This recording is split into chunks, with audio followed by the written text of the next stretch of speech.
Hello বন্ধুরা, পানি রান্নাবাটিতে সবাইকে স্বাগত। আজকে নিয়ে এসেছি সম্পূর্ণ নিরামিষ এঁচড়ের তরকারি। যে কোনো নিরামিষ দিনে এটি বানিয়ে নিতে পারো।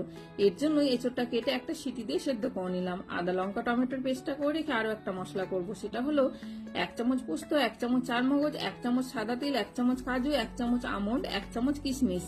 কড়াইয়ে সর্ষের তেল গরম করে আলুটা ভেজে নিয়ে এঁচড়টাকেও ভেজে তুলে নিতে হবে। কড়াইয়ে আবার সর্ষের তেল দিয়ে গোটা গরম মশলা, শুকনো লঙ্কা, সাদা জিরে, তেজপাতার ফোড়ন দিয়ে আদা লঙ্কার পেস্টটা দিয়ে দিতে হবে।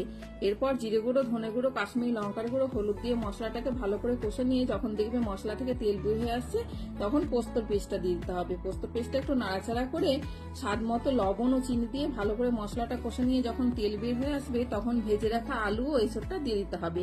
নাড়াচাড়া করে গরম জল দিয়ে ঢাকা দিয়ে যখন দেখবে সবজিটা সেদ্ধ হয়ে এসছে তখন উপর দিয়ে গরম মশলা গুঁড়ো, ঘি ও ধনেপাতা কুচি ছড়িয়ে দিলেই রেডি আমাদের সম্পূর্ণ নিরামিষ এঁচড়ের তরকারি। চলো সবাইকে টাটা।